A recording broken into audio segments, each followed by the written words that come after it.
Assalamualaikum warahmatullahi wabarakatuh. Kembali lagi di channel Belajar IPA Seru-Seru bersama saya, Ibu Dewi Yulianti.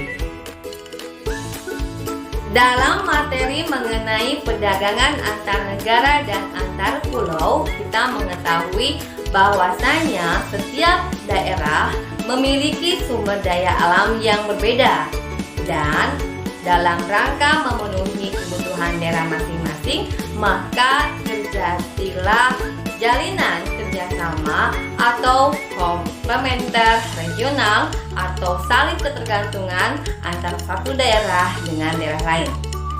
Hal yang harus kita ketahui pula bahwa Indonesia merupakan suatu negara yang memiliki kekayaan dari segi daratan maupun lautan. Dengan kekayaan laut yang sangat besar, Indonesia belum bisa secara maksimal dalam meningkatkan potensi maritimnya. Hal ini terpotret dalam kehidupan masyarakat nelayan yang masih jauh dari kesejahteraan. Adapun tujuan pembelajarannya adalah berikut ini.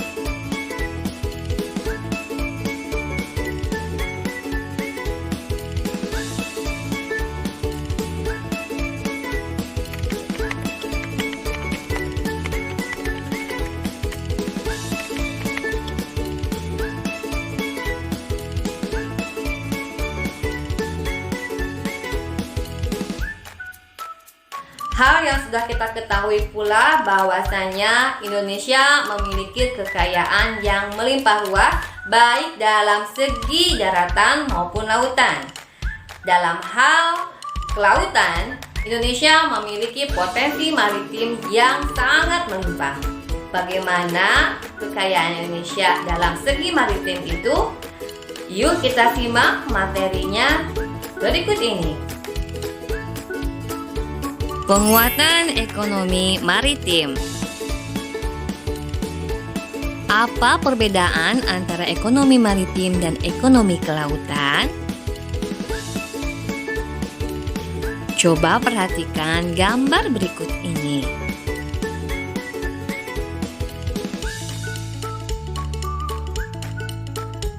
Ekonomi kelautan adalah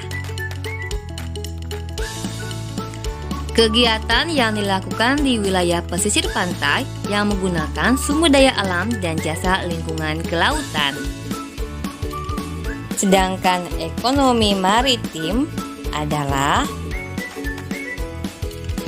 kegiatan ekonomi yang mendukung ekonomi kelautan seperti industri galangan, transportasi laut, dan operasi pelabuhan. Adapun tujuan pembangunannya adalah berikut ini.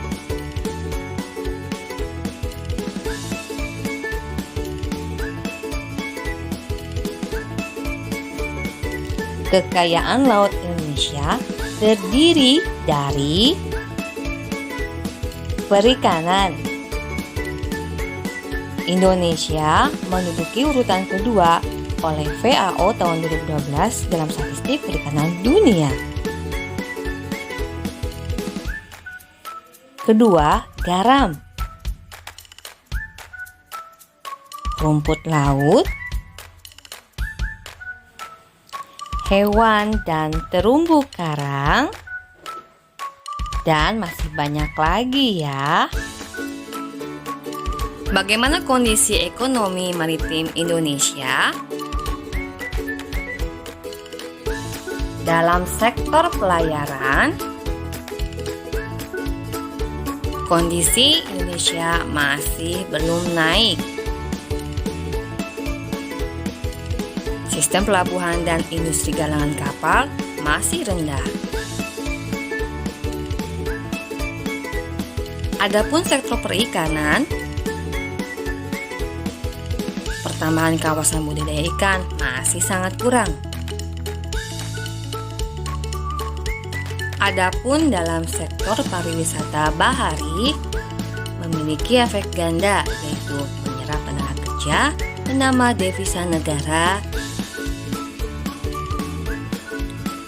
bangkitnya jiwa bahari, dan peningkatan pendapatan masyarakat. Potensi taman laut yang ada di Indonesia diantaranya Taman Laut Bunaken di Sulawesi Utara, Wakatobi, Raja Ampat di Papua, dan lain sebagainya. Adapun kebijakan pengembangan ekonomi maritim Indonesia adalah meningkatkan pengelolaan pelabuhan serta alat-alat penunjang, mengembangkan pengelolaan ikan, menyediakan lahan khusus untuk pengembangan ekonomi maritim, dan perbaikan sumber daya manusia dan membuka jurusan ekonomi maritim. Perhatikan gambar berikut ini.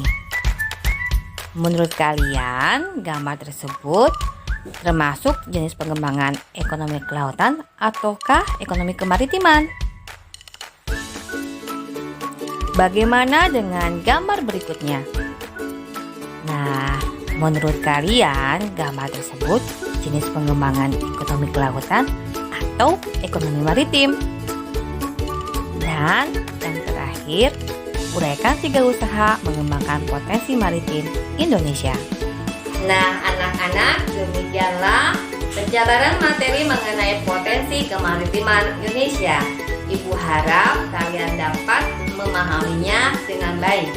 Untuk materi selanjutnya, yaitu mengenai potensi agrikultur, akan kita pelajari dalam video pembelajaran di channel Belajar IPS Seru selanjutnya.